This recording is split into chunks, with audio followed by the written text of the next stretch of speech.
بسم اللہ الرحمن الرحیم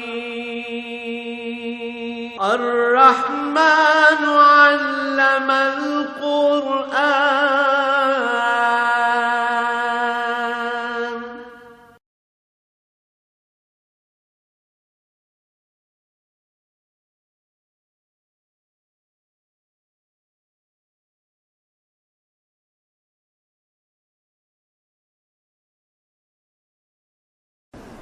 الحمد للہ رب العالمین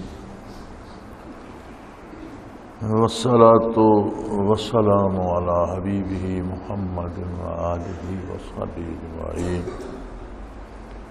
اعوذ باللہ من الشیطان الرجیم. بسم اللہ الرحمن الرحیم. الم تر الی الذین بدلوا نعمت اللہ کفرا احلوا قومهم دار البوار جہنم یصلونها وبئس القرار وجعلوا للہ اندادا لیضلوا عن سبیلہ قل تمتعوا فإن مصیرکم الی النار قل لعبادی الذین آمنوا یقیموا الصلاۃ وینفقوا مما رزقناکم سرا وعلانیۃ من قبل ان یأتی یوم لا بیع فیہ ولا خلال. اللہ الذی خلق السماوات والارض وانزل من السماء ماء فأخرج به من الثمرات رزقا لكم وسخر لكم الفلك لتجري في البحر بأمره وسخر لكم الأنهار وسخر لكم الشمس والقمر دائبين وسخر لكم الليل والنهار وآتاكم من كل ما سألتموه وإن تعدوا نعمة الله لا تحصوها إن الإنسان لظلوم كفار. اللهم سبحانك لا علم لنا إلا ما علمتنا إنك أنت العليم الحكيم. مولاي صل وسلم دائما أبدا على حبيبك خير الخلق كلهم.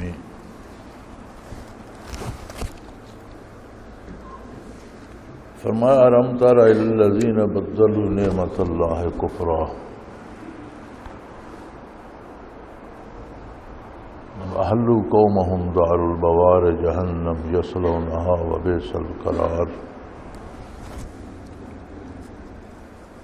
اللہ کریم نے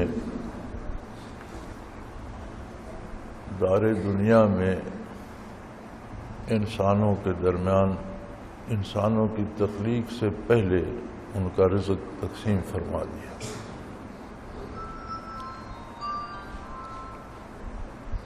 ارشادات نبوی میں ملتا ہے کہ دنیا کا جو کچھ جسے ملنا تھا وہ تقسیم ہو چکا، سیاہی خشک ہو چکی، فیصلہ ہو چکا. جو جس کے نصیب میں وہی اسے ملے گا. دیکھا یہ جائے گا کہ وہ حصول کے ذرائع کون سے استعمال کرتا ہے.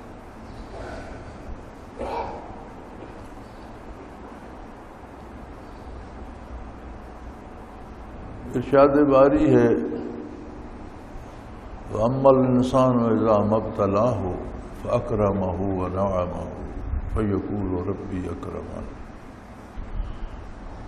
کچھ لوگ ایسے ہیں جن کو آزمائش میں ڈالنے کے لیے اللہ کریم بے پناہ دولت دے دیتے، اکرمہ ونعمہ، عزت دے دیتے، شہرت دے دیتے ہیں، عہدے دے دیتے ہیں، بادشاہتیں عطا کر دیتے ہیں، وزارتیں عطا کر دیتے ہیں. فیقول ربی اکرمن. تو جو صالح طبیعتیں ہوں وہ اس سے گمراہ نہیں ہوتے، بلکہ انہیں احساس ہوتا ہے کہ یہ سب نعمتیں اللہ نے عطا فرمائی ہیں اور مجھے اس کا اور زیادہ شکر ادا کرنا ہے. زیادہ رزق کا ملنا سخت آزمائش ہے. دولت کے ساتھ شہرت از خود آ جاتی ہے، ایک مقام و مرتبہ از خود بن جاتا ہے، پھر وسائل پاس ہوتے ہیں تو بدعمالیوں کے مواقع بڑھ جاتے ہیں، وہ زیادہ گناہ کر سکتا ہے، سوائے اس کے کہ اسے یہ احساس ہو کہ یہ میرا کمال نہیں ہے، یہ نعمت اللہ کی عطا ہے، اس نے مجھے ان نعمتوں سے نوازا ہے، لہذا مجھے شکر کرنا چاہیے اور دوسروں کی نسبت زیادہ عبادات اور زیادہ احسانات اور نیک کام اور اچھائی کرنا چاہیے اور اتباع رسالت میں زیادہ سرگرم ہونا چاہیے۔ وَأَمَّا إِذَا مَا ابْتَلَاهُ فَقَدَرَ إِلَيْهِ رِزْقَهُ، کچھ لوگوں کی آزمائش ایسے کی جاتی ہے کہ ان پر رزق کم کر دیا جاتا ہے، تنگ کر دیا جاتا ہے۔ جسے رزق زیادہ دیا جاتا ہے اس کی آزمائش یہ ہوتی ہے کہ کہیں وہ اللہ کی اطاعت کرتا ہے یا خود ہی خدا بن کے بیٹھ جاتا ہے، اپنی مرضی کرتا ہے۔ رزق کی تنگی میں یہ آزمائش ہوتی ہے کہ پھر بھی وہ اللہ پہ بھروسہ کرتا ہے، یہ مختلف دروازوں پہ جو بسائی کرنے لگ جاتا ہے، نہ اس کے اترانے سے اس کا رزق کم ہوتا ہے، نہ اس کے در در پہ جو بسائی کرنے سے اس کا رزق بڑھتا ہے، صرف انسانی کردار کو جانچا جاتا ہے۔ اور اللہ کریم تو ازل سے جانتے ہیں، انہیں پتہ ہے کون کیا کرے گا، یہ خود اس انسان پر حجت قائم کی جاتی ہے کہ تمہیں رزق دیا گیا تو تم نے کیا کیا، لاؤ اپنے اعمال دیکھو، تم پر رزق کی تنگی تھی تو تم نے کتنی استقامت دکھائی۔ رزق کی فراخی ہے تو اللہ کی نعمت، لیکن تب جب اس کے شکر کی توفیق بھی ہو، اور وہی نعمت بگاڑ دے تو وہ بگاڑ اللہ کی نافرمانی سے شروع ہو کر کفر تک جا پہنچتا ہے۔ بدلوا نعمت اللہ کفرا، اللہ نے ان پر انعام کیے، وہ بجائے شکر ادا کرنے کے کفر کی طرف نکل گئے۔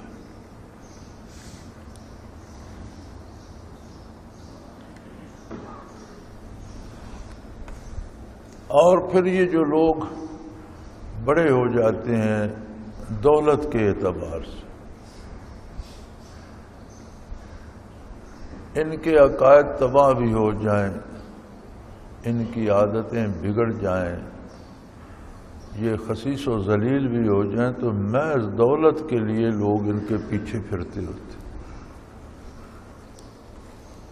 وہ دولت بانٹتے نہیں، پیچھے آنے والوں کو دیتے نہیں ہیں کچھ بھی، موہوم امید پہ لوگ ان کے پیروی کرتے رہتے ہیں اور پارٹی کے جھنڈے اٹھائے رکھتے ہیں اور نعرے لگاتے رہتے ہیں اور مرتے رہتے ہیں اور ذلیل ہوتے رہتے ہیں۔ اور ان کا یہ عالم ہوتا ہے کہ جب گمراہ ہوتے ہیں تو جو ان کے پیروکار ہوتے ہیں سب کو ساتھ لے جاتے ہیں، لوگ ان جیسا بننا، ان کے جھنڈے اٹھانا، ان کے نام سینے پہ لکھنا، پھر ان جیسی عادتیں، پھر ان جیسی باتیں، پھر ان جیسے لباس، پھر یہ ازم بن جاتے ہیں اور اس ازم میں لوگ غرق ہو جاتے ہیں۔ تو فرمایا اہلو قومہم دار البوار، انہوں نے اپنی پوری قوم کو بھی جنہوں نے ان کی پیروی کی ان سب سمیت مصیبت میں ڈال دیا، مشکل کے گھر میں لے پہنچے، ہلاکت کے گھر میں لے کر پہنچا دیا، خود تباہ ہوئے، پیروکاروں کو بھی تباہ کر دیا، ان کے عقائد برباد ہو گئے، ان کا کردار برباد ہو گیا، اور وہ بربادی کا گھر ہے جہنم۔ بجائے شکر کرنے کے اللہ کی نعمتوں پہ ناشکری کی، برائی کا راستہ اختیار کیا، بدعمالی کا راستہ اختیار کیا، ناچ گانوں میں اور شرابیں پینے میں لگ گئے اور عیاشیوں میں لگ گئے۔ غریب ایسے بد نصیب ہیں کہ یہ دولت مندوں کے پیچھے جاتے ہیں کہ شاید یہ اپنی دولت میں سے ہمیں بھی کچھ دیں گے۔ وہ جو گمراہ دولت مند ہوتے ہیں وہ اتنے حریص ہوتے ہیں کہ جو ٹکا ان کے پاس ہوتا ہے وہ بھی چھین لیتے ہیں۔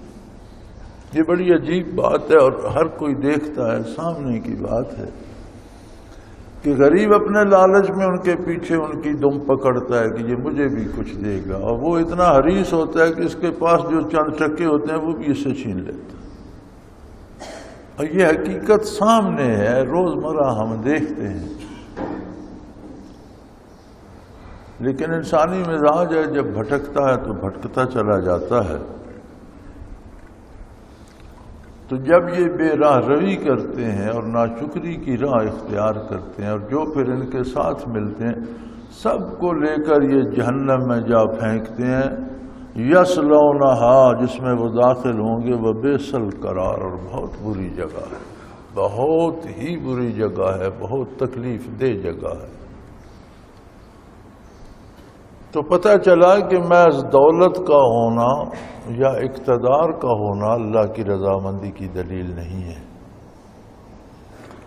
اللہ کی رضامندی کی دلیل صحت عقیدہ اور صحت عمل ہے۔ ہاں، اس کے ساتھ دولت بھی ہو تو یہ اللہ کا مزید انعام ہے کہ عقیدہ بھی درست ہو، کردار بھی درست ہو، اور دنیاوی نعمتیں بھی اللہ اس کو دے تو اللہ کا احسان ہے۔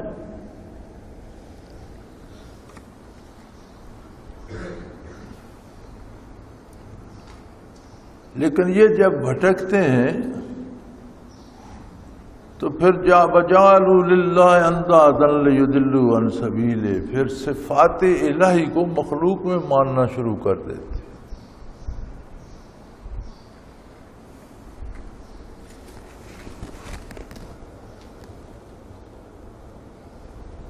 اللہ جل شانہ کی صفات جو اس کی خاصیت ہیں وہ دوسروں میں مان کر شرک کے مرتکب ہو جاتے ہیں اور اللہ کی راہ سے بھٹک جاتے ہیں، گمراہ ہو جاتے ہیں۔ آپ نے دیکھا ہوگا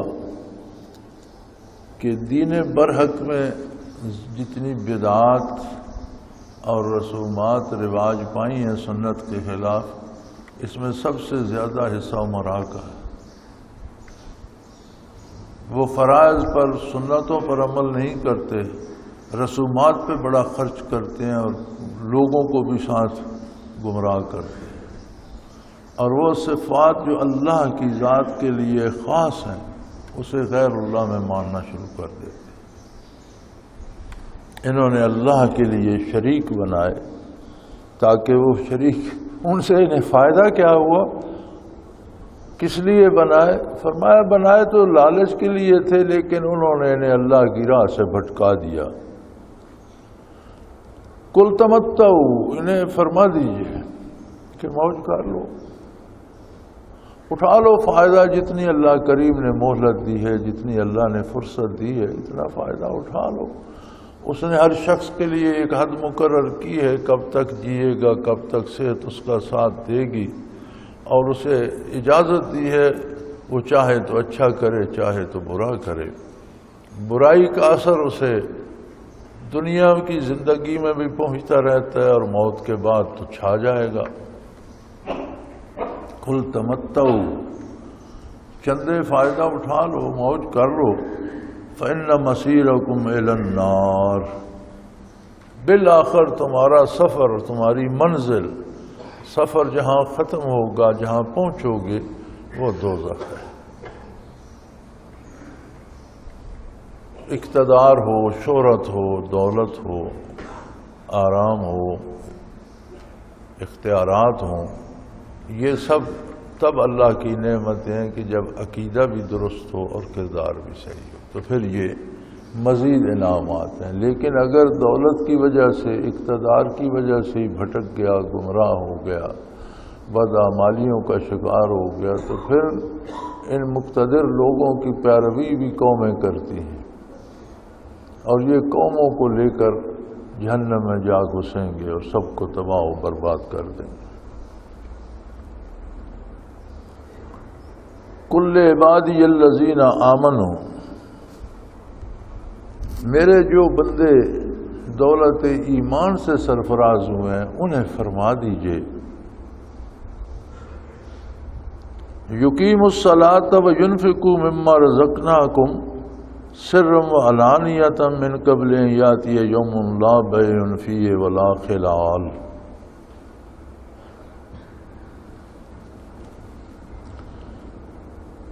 ایمان والوں کے لیے دو چیزیں اللہ نے ضروری قرار دی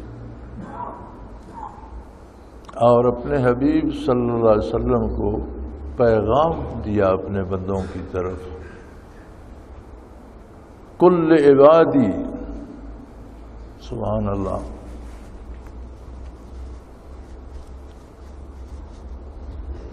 لعبادی، میرے بندوں سے فرما دیجیے، بندے تو سب اسی کے ہیں، مالک سب کا ایک ہے، مالک کا کوئی ایک،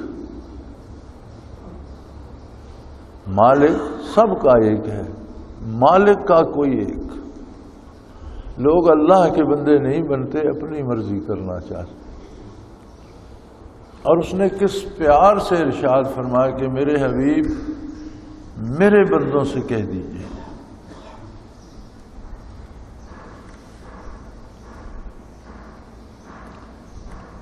یہ جاننے کے لیے تو یہ سمجھنا پڑے گا کہ کسی کا کوئی محبوب ہو، کوئی معشوق ہو، اسے جان سے زیادہ عزیز ہو، جس کی خاطر وہ جان دے سکتا ہو، جس پر سب کچھ نچھاور کر سکتا ہو، اور یہ تو اس کی طرف سے ہے۔ محبوب اسے جانتا بھی ہے یا نہیں، مانتا بھی ہے یا نہیں، یہ اس میں یہ شرط نہیں ہے، یہ تو بندے جسے محبت ہے یہ تو اس کی طرف سے، عاشق کی طرف سے۔ اب اگر اس کا محبوب بھی اسے پکارے کہ تو میرا ہے تو کیسی عجیب بات ہے، اس کی لذت کتنی ہے یہ اس سے پوچھا جائے جسے محبت ہے۔ ہم دعوے کرتے رہے ہم اللہ کے بندے ہیں، ہم اللہ کے بندے ہیں، یہ ہمارا دعویٰ ہے۔ جب وہ فرمائے یہ میرے بندے ہیں تو بات کا مزہ ہی بدل جاتا ہے۔ اللہ کا یہ فرمانا کہ میرے حبیب میرے بندوں سے فرما دیجئے، دو باتوں کی پابندی کریں، یقیم الصلاۃ، عبادات کی پوری کوشش، پورے خلوص، پورے خشوع و خضوع سے پابندی کریں، فرائض کو فرض جان کر، سنت کو سنت جان کر، واجب کو واجب جان کر، مستحب کو مستحب جان کر، جتنی عبادات من جانب اللہ عطا فرمائی گئی ان کی پوری پوری پابندی کریں۔ یعنی عند اللہ کوئی ایسا مقام نہیں آتا جہاں عبادات معاف ہو جائیں۔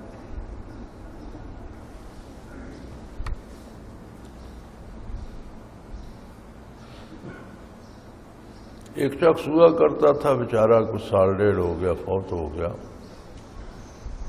تو کہتا تھا جی یہ نماز روزہ جو ہے یہ تو ایک منزل پر پہنچنے کی سیڑھیاں ہیں، خود نماز روزہ نہیں کرتا تھا، تو کہتا تھا یہ تو عوام کے لیے ہے، ایک مقام پر پہنچنے کی راستہ ہے، جو وہاں پہنچ گئے انہیں اس کی کیا ضرورت ہے۔ تو اسے کہا گیا کہ رسول اللہ صلی اللہ علیہ وسلم نے آخری دم تک نمازیں ادا فرمائیں، صحابہ کرام نے آخری دم تک نمازیں ادا فرمائیں، تابعین تبع تابعین متقی، ان میں سے کوئی بندہ اس منزل پر نہیں پہنچا تھا جس پر تم پہنچ گئے ہو۔ تو پھر کہتا تھا وہ اور بات ہے، تمہیں سمجھ ہی نہیں، تم سمجھ ہی نہیں سکتے، وہ اور بات ہے، یہ اور بات ہے۔ فرمایا اس کے بغیر گزارا نہیں ہے۔ اللہ اور بندے کا رشتہ ہی عابد و معبود کا ہے، بندے کا کام اس کی عبادت کرنا اور اس کا کام اس کی عبادت قبول کرنا ہے۔ بندے اور رب میں تعلق کی یہ ہے، اللہ خالق ہے، بندہ مخلوق ہے، نسبت کیا ہے؟ ہمارے مخلوق سے تعلقات مخلوق کی طرح کے ہو سکتے ہیں، وہ بھی مخلوق ہے، ہم بھی مخلوق ہیں، ہم جانور پالتے ہیں، ان کو بھی ہم سے پیار ہو جاتا ہے، ہم رسی چھوڑ دیتے ہیں، وہ پیچھے پیچھے پھرتے ہوتے ہیں۔ آپ دو پودے لگا لیں سیل میں، ایک پودے کے پاس بیٹھیں، اس کی دیکھ بھال کریں، پتے شتے جھاڑیں، پانی دیں، دوسرا ملازموں سے کہہ دیں اس میں بھی پانی ڈال دیا کرو، کھاد بھی ڈالتے رہو، پانی بھی ڈالتے رہو، جو نشو و نما اس پودے کی ہوگی اس کی نہیں ہوگی۔ یہ محبت کا احساس اتنا شدید ہے کہ اسے پودے بھی محسوس کرتے ہیں۔ جانور تو آپ دیکھتے ہیں، لوگ طوطے پال لیتے ہیں، مینا پال لیتے ہیں، گائے بھینس پال لیتے ہیں، جس سے پیار کرتے ہیں وہ ساتھ ساتھ پھرتا ہوتا ہے، وہ بھی محبت کا اسیر ہو جاتا ہے۔ یہ تو مخلوق کی ہے، پھر انسان کی انسان سے محبت چونکہ ہم جنس ہیں ہوگی۔ اللہ سے رشتہ کیسا بنے؟ وہ تو خالق ہے، ہم مخلوق ہیں، ہم عاجز ہیں، وہ بے نیاز ہے۔ تو فرمایا میرا بندے سے رشتہ یہ ہے کہ میں معبود برحق ہوں اور وہ میری عبادت کرتا رہے۔ بندے سے تعلق یہی بنے گا۔ بندہ کہتا ہے جی مجھے اللہ سے محبت ہے، ٹھیک ہے، محبت چاہتی کیا ہے؟ محبت کا تقاضا کیا ہے؟ فَإِنَّ الْمُحِبَّ لِمَن يُحِبُّ مُطِيعُ، محبت کرنے والا جس سے محبت کرتا ہے اس کا اطاعت گزار بن جاتا ہے، اس کی کوئی بات ماننے سے انکار نہیں کرتا، اس کی ہر بات تسلیم کرتا ہے۔ تو اگر اللہ سے محبت ہے پھر احکام الہی کی تعمیل بدرجہ اتم کرنی چاہیے، دوسروں سے زیادہ کرنی چاہیے، زیادہ خلوص سے کرنی چاہیے۔ تو فرمایا میرے حبیب میرے بندوں سے فرما دیجئے، میرے بندوں سے سبحان اللہ فرما دیجئے کہ عبادات پورے خلوص اور خشوع و خضوع سے قائم رکھیں، پابندی کریں۔ پھر اس محبت کو جو چوٹ لگتی ہے وہ دنیاوی نعمتیں ہوتی ہیں۔ بندہ محبت کرتا رہتا ہے لیکن کھو دنیا کی محبت میں جاتا ہے، مال و دولت کی محبت میں، عہدے اور مقام و مرتبے کی محبت میں۔ تو فرمایا دوسری بات ان سے یہ فرما دیجئے وَيُنْفِقُوا مِمَّا رَزَقْنَاهُمْ، جو نعمتیں میں نے انہیں دی ہیں انہیں میری راہ میں خرچ کرتے رہے۔ اس کا فائدہ یہ ہوگا کہ یہ انہیں احساس رہے گا کہ یہ نعمتیں میری نہیں ہیں، اللہ کی ہیں۔ اس نے مجھے کچھ عرصے کے لیے ان کا امین بنا دیا ہے، میں امین ضرور ہوں لیکن مرضی سے خرچ نہیں کر سکتا، مجھے وہاں خرچ کرنی ہے جہاں مالک حکم دے گا۔ تو پھر دنیا اور دنیا کی نعمتیں خطرہ نہیں رہیں گی، ورنہ تو محبت کے لیے یہ خطرہ بنی رہیں گی کہ کسی بھی وقت محبت کا رخ اللہ کی طرف سے اپنی طرف نہ پھیر لیں۔ تو فرمایا ينفقوا مما، اب یہ انفاق ہوتا ہے کسی چیز کو اللہ کے حکم کے مطابق خرچ کرنا۔ مما رزقناہم، کسی کے پاس جو کچھ ہے، حسن ہے، جوانی ہے، طاقت ہے، مال ہے، دولت ہے، حکومت ہے، اقتدار ہے، اختیار ہے، یہ سب اللہ کی طرف سے دیا ہوا رزق ہے۔ تو جب اسے وہ میرے حکم کے مطابق خرچ کریں گے تو ان کا یہ احساس زندہ رہے گا کہ یہ میرا کمال نہیں ہے، یہ اللہ کی دی ہوئی نعمت ہے۔ کسی کو علم دیا ہے تو اللہ کے حکم کے مطابق لوگوں کی ہدایت کے لیے اسے خرچ کرے، لوگوں کو اس سے فائدہ دے، اور کسی کو طاقت دی ہے تو اس سے لوگوں کی خدمت کرے، کسی کو اقتدار دیا ہے تو لوگوں سے انصاف، اللہ کے حکم کے مطابق انصاف کرے۔ ہمارے یہاں تو انصاف بھی گڈ مڈ ہو گیا نا، انصاف وہ انصاف ہے جو اللہ کے حکم کے مطابق ہو۔ تو ہمارے ہاں تو لوگ خود جو اسمبلیوں میں پہنچ جاتے ہیں وہ حرف آخر بن جاتے ہیں اور وہ بالا تر ہو جاتے ہیں، اور وہ پھر قانون سازی کرتے ہیں، اور وہ لیتے کہاں سے ہیں، کس کی پیروی کرتے ہیں، اس کا کوئی پتہ نہیں۔ کم از کم قرآن سے اور اللہ کے رسول صلی اللہ علیہ وسلم سے اور دین سے تو لیتے نہیں، اور پھر وہ حرف آخر بن جاتا ہے۔ تو یہ انصاف نہیں ہے، انصاف وہ ہے جو اللہ نے مقرر فرما دیا۔ تو تو جو نعمتیں ہم نے انہیں دی ہیں انہیں ہماری راہ میں خرچ کریں، پوشیدہ بھی اعلانیہ بھی۔ جہاں اللہ نے علی الاعلان خرچ کرنے کا حکم دیا وہاں علی الاعلان کریں، جہاں پوشیدہ رکھنے کا حکم دیا ہے وہاں پوشیدہ طور پر لوگوں کو دیں۔ جیسے علی الاعلان ہوتا ہے، حکومت کو ضرورت ہے جہاد کے لیے، غزوات کے لیے، کسی قومی کام کے لیے، تو حق بنتا ہے۔ اسلام میں ایک ہی ٹیکس ضروری ہے اور وہ ہے زکوٰۃ۔ زکوٰۃ کا طریقہ یہ ہے کہ وہ مرکز کو دی جائے، مرکزی حکومت کو دی جائے۔ اب حکومت کا کام ہے کہ اس سے دفاعی ضروریات پوری کرے، اس سے شفا خانے بنائے، اس سے تعلیم و تعلم کا نظام بنائے، ملکی نظام پہ اسے خرچ کرے۔ اگر پورے ملک کی زکوٰۃ کم پڑتی ہے اور ضرورت بڑھ گئی ہے تو اس ضرورت کو پورا کرنے کے لیے صاحب ثروت لوگوں پہ ٹیکس لگاتی ہے حکومت۔ وہ ٹیکس بھی تب تک ہوتا ہے جب تک وہ ضرورت رہتی ہے، جب وہ ضرورت ٹل جاتی ہے تو ٹیکس ختم ہو جاتا ہے، حکومت کو فالتو ٹیکس لگانے کی اجازت نہیں۔ لیکن یہاں تو اندھیر مچا ہوا ہے، دھاندلی ہو رہی ہے، لوٹ مار ہو رہی ہے۔ الیکشن سے پہلے لوگ کہتے تھے کہ جنہوں نے سرمایہ لوٹا ہے اور قرضے معاف کرائے ان سے واپس لیں گے، جب حکومت بنی تو ٹیکس غریبوں پہ لگا دیا، ان کو بھول گئے۔ تو ہماری سمجھ میں یہ باتیں ذرا دیر سے آتی ہیں، آسانی سے نہیں آتی، کہ ہمارا ماحول ہی سارا جو ہم سے برتا جا رہا ہے، یا جو ہمارے ساتھ قوانین ہیں، یا جو نظام حکومت سارا ہی غیر اسلامی ہے اور غیروں کی پیروی میں بنا ہوا ہے، تو ہمیں یہ باتیں سمجھنے میں دشواری ہوتی ہے۔ جہاں جہاں اللہ کے حکم کے مطابق نظام ہے وہ خوش قسمت لوگ ہیں اور وہ ان باتوں کو جلدی سمجھتے ہیں۔ سو فرمایا اللہ کی راہ میں خرچ کریں، ہم نے جو انہیں عطا فرمایا ہے پوشیدہ بھی اعلانیہ بھی، اس سے پہلے کہ وہ دن آ جائے جس میں پھر سودے بازیاں ہوں گی، نہ کوئی دوستی کام آئے گی۔ قیامت سے پہلے یعنی زندگی میں، چونکہ موت بھی ایک طرح کی قیامت ہے، حضور اکرم صلی اللہ علیہ وسلم کا ارشاد ہے وَمَن مَاتَ فَقَدْ قَامَ قِیَامَتُهُ أَوْ كَمَا قَالَ رسول اللہ صلی اللہ علیہ وسلم، کہ جو مرتا ہے اس کی اپنی قیامت تو قائم ہو جاتی ہے۔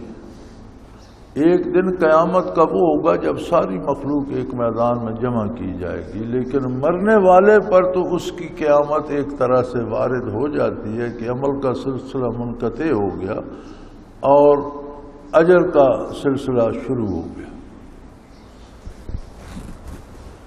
تو موت سے پہلے پہلے یہ انتظام رکھو، عبادات کو قائم رکھو، اور جو نعمتیں اللہ نے عطا کی ہیں انہیں اللہ کی راہ پر خرچ کرتے رہو، کیونکہ جب موت آئے گی اس کے بعد نہ توبہ قبول ہوگی، پھر نہ ساری دولت لٹا دو تو کوئی ثواب ملے گا، نہ کوئی تمہاری دولت لینے والا ہوگا، نہ تم کسی کو دینے کے قابل ہوگے۔ موت دولت اور دنیا کے اقتدار سے تمہارا رشتہ منقطع کر دے گی۔ فقیر مر جائے تو بھی میت ہوتا ہے، شہنشاہ مر جائے تو بھی میت ہوتا ہے، وہ بھی مٹی میں دفن ہو جاتا ہے، وہ بھی مٹی میں دفن ہو جاتا ہے۔ فقیر پر مٹی کی ڈھیری بن جاتی ہے، شہنشاہ پر سنگ مرمر کا مقبرہ بن جاتا ہے، لیکن اس مقبرے سے قبر کا حال تبدیل نہیں ہوتا۔ قبر کا حال وہی ہوتا ہے جو کچھ وہ دنیا سے کما کر لے گیا۔ اب وہ چاہے کہ وہاں میں اپنی دولت خرچ کر کے تو کوئی گناہ دھو لوں تو وہ ممکن نہیں ہے، یا وہ چاہے کہ فلاں میرا جرنیل تھا، فلاں میرا وزیر تھا، فلاں میرا دوست تھا، وہ میرے کام آئے، وہ نہیں آئے گا۔ وہاں تو جو کچھ تم اپنے لیے زیادہ راہ لے گئے وہی تمہارے پاس ہوگا۔ اور یہ نہ کام آنے والی دوستی وہ ہے جو اللہ کے نافرمانوں سے ہے۔ جو دوستی اللہ کے بندوں سے، اللہ کے انبیاء سے، صلحاء سے، نیک لوگوں سے، جو دوستی اللہ کی طرف لے جائے وہ تو عین انعام باری ہے۔ جو دوستی اللہ سے بھٹکائے وہ بڑے سے بڑے بندے سے ہو، اس کی کوئی حیثیت نہیں رہے گی، وہ کام نہیں آئے گی۔ اور اللہ کی عظمت تو تمہارے سامنے ہے، کیوں بھٹکتے ہو؟ اللہ الذی خلق السماوات والارض، وہ ایسا قادر و قیوم ہے جس نے آسمانوں کو اور زمینوں کو پیدا فرمایا۔ کتنے عجائبات آسمانوں میں رکھے، ان میں سے تم وہی جان سکتے ہو جو تمہاری مادی نگاہ دیکھتی ہے۔ زمین میں اس نے کتنے خزانے رکھے، یہ تو تم تجربہ کر رہے ہو، روزمرہ کی زندگی میں دیکھ رہے ہو کہ آدم علیہ نبینا علیہ السلام نے زمین آباد کی، اور اولاد آدم علیہ السلام نے کھیتی باڑی شروع کی، اور زمین نے اناج، پھل، سبزیاں، ہر طرح کا رزق اگلنا شروع کیا۔ کتنے زمانے بیت گئے اور کتنی مخلوقات خرچ کرتے کرتے گزر گئی۔ زمین تو ایک محدود شے ہے۔ آج تو وہ زمانہ ہے کہ آپ ایک جہاز پہ بیٹھتے ہیں اور ایک دن میں زمین کا سارا چکر لگا لیتے ہیں۔ اس محدود شے میں کتنے خزانے ہیں کہ کھربوں لوگ، انسان، حیوان، جاندار، پرندے، چرندے کھاتے کھاتے گزر گئے، اور اب بھی زمین کا سینہ سوئی دھرنے کی جگہ نہیں ہے، مخلوقات الہی سے پر ہے، سب کھا رہے ہیں، اور سارا رزق زمین سے نکلا آ رہا ہے۔ زمین میں کتنی جگہ ہے، کتنی وسعت ہے، کب تک مخلوق رہے گی اور تب تک یہ خزانے اگلتی رہے گی۔ یہی ایک غذا کا ہی اندازہ لگا لیں کہ اب تک کتنا پھل اس سے نکل چکا ہے، کتنا غلہ نکل چکا ہے، کتنا چارہ نکل چکا ہے، کتنی سبزیاں نکل چکی ہیں۔ تو جتنا عرصہ بیت گیا انسانیت کو یہاں آباد ہوئے، اربوں سالوں میں میرا خیال ہے وہ پھل، وہ غلہ، وہ سبزیاں اکٹھے کی جائیں شاید ان کا حجم زمین سے بڑھ جائے، لیکن زمین ہے کہ مسلسل دیے جا رہی ہے۔ کون قادر ہے؟ کس نے اس میں اتنا کچھ سمو دیا؟ وہ اللہ ہے جس نے آسمانوں کو پیدا فرمایا، زمین کو پیدا فرمایا، اور پھر بلندیوں سے تم پر پانی برسایا۔ کیسا قادر ہے کہ پانی کو بھاپ کی شکل دیتے ہے، ہوا اسے اڑائے پھرتی ہے، بادل بن جاتے ہیں، انہیں بادلوں سے بجلی کڑکتی ہے، انہیں بادلوں سے بارش برستی ہے، وہی بادل برف برساتے ہیں، وہی بادل اولے برسا دیتے ہیں، کہیں وہی بادل تباہی کا سبب بن جاتے ہیں، ورنہ ساری عمر آبادی کا سبب بنتے رہتے ہیں۔ ٹنوں پانی ہوا اٹھائے پھرتی ہے، جہاز بادلوں سے گزرتا ہے، نہ وہاں پانی ہوتا ہے نہ بجلی ہوتی ہے، لیکن جب گرجتا ہے بجلیاں کڑکتی ہیں تو پتہ نہیں کتنی بجلی ہوتی ہے وہاں۔ ایک دفعہ ایک چمک جو بجلی کی آتی ہے تو سائنسدان کہتے ہیں کہ اگر یہ کوئی ایسا صورت ہو کہ اسے قابو کر لیا جائے، سٹور کر لیا جائے، تو برسوں ایک ملک کو روشن رکھ سکتی ہے۔ ایک چمک میں اتنی بجلی ہوتی ہے۔ بادلوں کے درمیان سے یہاں بادل زمین پہ اتر آتے ہیں، ساون میں بھی اور سردیوں میں بھی بادل زمین پہ لگ جاتے ہیں، ہم گزرتے رہتے ہیں، کوئی بجلی شجلی محسوس نہیں ہوتی۔ جہاز گزرتے ہیں کوئی نہیں، جب وہ چمکتے ہیں تو پتہ نہیں کتنی کس طاقت کی بجلی ان میں آ جاتی ہے۔ وہ قادر ہے۔ پھر اسی پانی سے اس نے فَأَخْرَجَ بِهِ مِنَ الثَّمَرَاتِ رِزْقًا لَكُمْ، زمین کے سینے سے تمہارے لیے رزق کے خزانے کھول دیے۔ پانی ایک ہی ہے، بادل ایک ہے، بے رنگ اور بے ذائقہ پانی ہے، لیکن اتنے قسم کے کھانے زمین سے نکلے، اتنی قسم کے رزق نکلے، ہر کا رنگ جدا ہے، ذائقہ جدا ہے، تاثیر جدا ہے، مٹی بھی ایک ہے، پانی بھی ایک ہے، کھیت بھی ساتھ ساتھ ہیں، لیکن بے پناہ نعمتیں اسی مٹی اسی پانی سے نکل آئیں۔ وَسَخَرَ لَكُمُ الْفُلْكَ لِتَجْرِي فِي الْبَحْرِ بِأَمْرِهِ، تمہیں اس نے بحری جہاز بنانے کی توفیق عطا فرمائی، اور تم سمندروں پہ سینے بھی چیرتے پھرتے ہو، یہ تب تک ہی چلتے ہیں جب تک اللہ کا حکم ہوتا ہے، اللہ ہی انہیں بھی سنبھالے ہوا ہے۔ ایک آج کل بھی چل رہی ہوتی ہے ٹیلی ویژن پر، بڑی مشہور فلم ہے ٹائٹینک۔ ٹائٹینک انہوں نے اہل مغرب نے ایک بحری جہاز بنایا تھا۔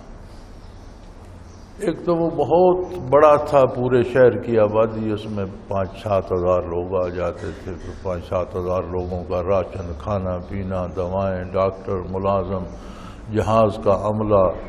تو اگر 5000 سواریاں ہوتی تھی تو ان میں 2-2.5 ہزار تو ملازم اور جہاز کا عملہ بھی ہوتا تھا، ان سب کی غذا دوا اس پر۔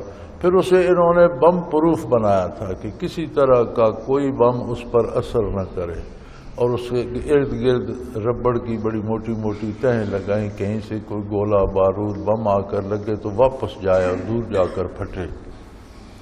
اور اسے جب سمندر میں اتارا گیا تو یہ بات کہی گئی کہ اس جہاز کو اب خدا بھی ڈبو نہیں سکتا۔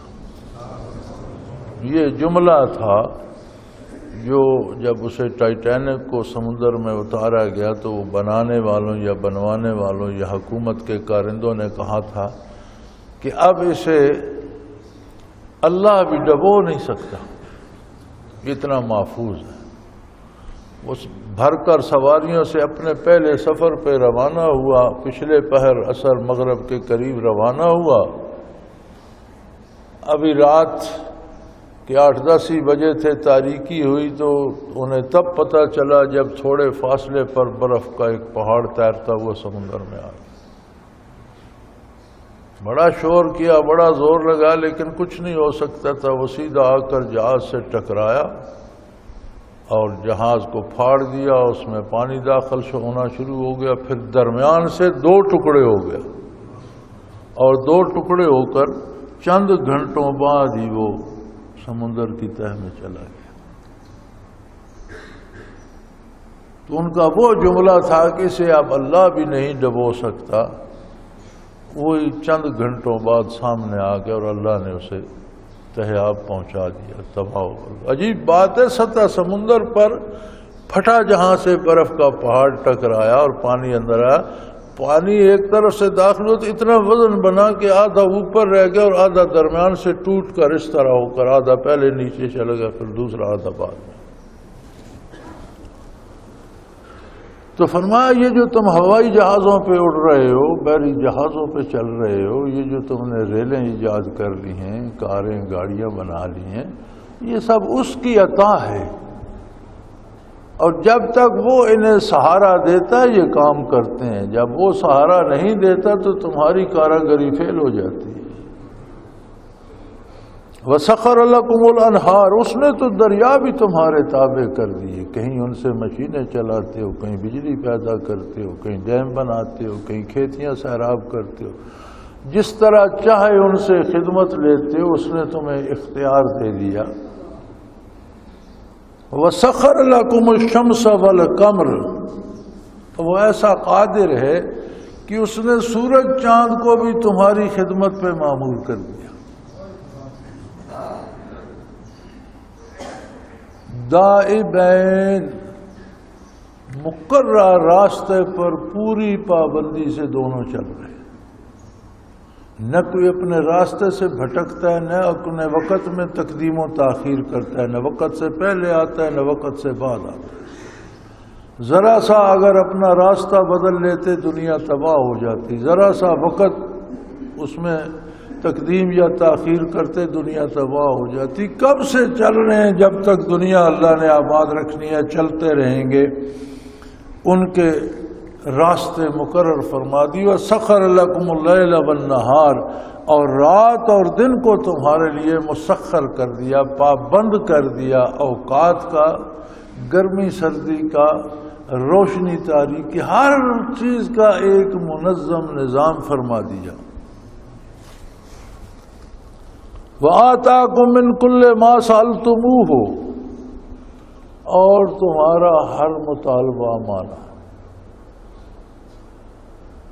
یعنی انسانی جسم بظاہر تو 4.5 5 یا 6 فٹ کا ایک ٹکڑا ہے، اس کی ضرورتیں کتنی ہیں، اس کے مطالبات کتنے ہیں. جب تک یہ زمین پہ زندہ رہتا ہے اس کے مطالبات یعنی اس کی ضرورتیں مکمل ہوتی نہیں. غذا، دوا، لباس، گرمیوں کا الگ، سردیوں کا الگ، دن کا الگ، رات کا الگ، صبح کا کھانا الگ، دوپہر کا، شام کا، رات کا. اس کی اتنی ضرورتیں، اتنی خواہشات ہیں کہ وہ وقت کے ساتھ ساتھ بدلتی چلی جاتی ہیں. ایک ضرورت مکمل ہوتی ہے 10 نئی پیدا ہو جاتی ہیں. فرمایا وہ ایسا غفور الرحیم ہے کہ جو کچھ بھی تمہارے وجود نے طلب کیا اس نے کائنات میں مہیا فرما دیا، اس کا انتظام کر دیا. وَآتَاكُم مِّن كُلِّ مَا سَأَلْتُمُوهُ، جس جس چیز کی تمہیں حاجت تھی، جو جو چیز تمہاری خواہش تھی، تمہاری ضرورت تھی، اس نے ہر چیز اس کائنات میں تمہارے لیے مہیا فرما دی. وَإِن تَعُدُّوا نِعْمَتَ اللَّهِ لَا تُحْصُوهَا، اگر کسی دن تم اللہ کی نعمتیں شمار کرنے بیٹھ جاؤ تو تمہاری عمر ختم ہو جائے، نعمتیں شمار نہیں ہو سکیں. اللہ کی اس قدر نعمتیں ہیں تم پر اور اتنی فراوانی ہے، مادی نعمتیں بھی اتنی ہیں کہ اگر تم گننا چاہو تو گن نہیں سکتے. ان الانسان لظلوم کفار، بے شک انسان بے انصاف ہے اور ناشکرا ہے. اس رب کریم کی نافرمانی کرتا ہے جس نے اس کے لیے اتنے اہتمام فرمائے، چیزوں کو مسخر کر دیا، ہواؤں کو اس کی خدمت پہ لگا دیا، بادلوں کو اس کی خدمت پہ لگا دیا، چاند، ستاروں، سورج کو اس کی خدمت پہ لگا دیا، اور اس کے وجود کی اتنی ضروریات ہیں کہ وہ خود انسان کو بھی پتہ نہیں کہ اگلے لمحے مجھے کیا ضرورت پڑ سکتی. ہر لمحے ضرورتیں پیدا ہوتی رہتی ہیں، بدلتی رہتی ہیں. فرمایا اس کی تکمیل کے سارے ذرائع میسر فرما دیے، لیکن اگر پھر یہ شکر نہیں کرتا تو پھر یہ بڑا بے انصاف ہے. انصاف کا تقاضا تو یہ تھا کہ ان چیزوں کا احساس کر کے از خود اللہ کا شکر ادا کرتا، لیکن اس پر اللہ نے یہ نعمتیں، یہ احسان عطا کر کے وہ کچھ بھی نہ کرتا تو انسان کو ان سب کا تجزیہ کر کے اس کی بارگاہ میں سجدہ ریز ہو جانا چاہیے تھا. لیکن وہ اتنا کریم ہے، پھر اس نے انبیاء بھیجے، پھر اس نے کتابیں بھیجی، پھر یہ ساری چیزیں گن گن کر بتائیں، پھر بھی شکر ادا نہیں کرتا. تو فرمایا بڑا بے انصاف، کفار اور بڑا ناشکرا ہے. اللہ کریم یہ شعور عطا فرمائے، احساس عطا فرمائے، توفیق عطا فرمائے کہ ہم اس کا شکر ادا کر سکیں اور ناشکری سے اللہ ہمیں محفوظ رکھے. وآخر دعوانا ان الحمدللہ رب العالمین.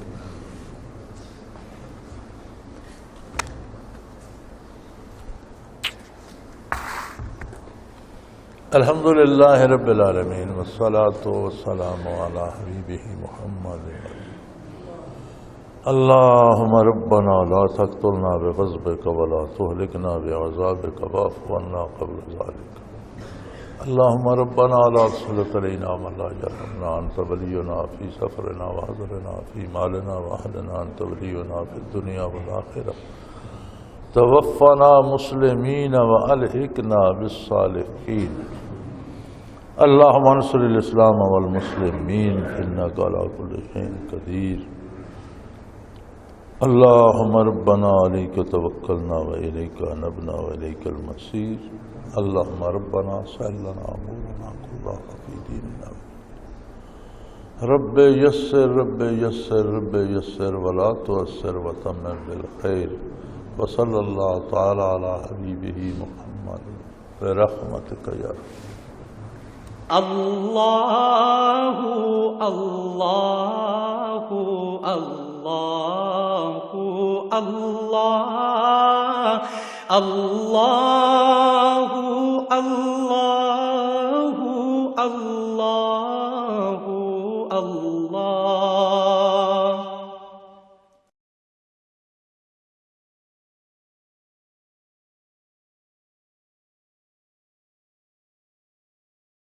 سال سے قرآن و حدیث کے اوپر خطابات کر رہے ہیں اور سلسلہ نقشبندیہ اویسیہ کے مطابق لوگوں کو ذکر الہی کی تربیت دے رہے ہیں۔ وہ قرآن پاک کی تفسیر ترتیب وار بیان کر رہے ہیں۔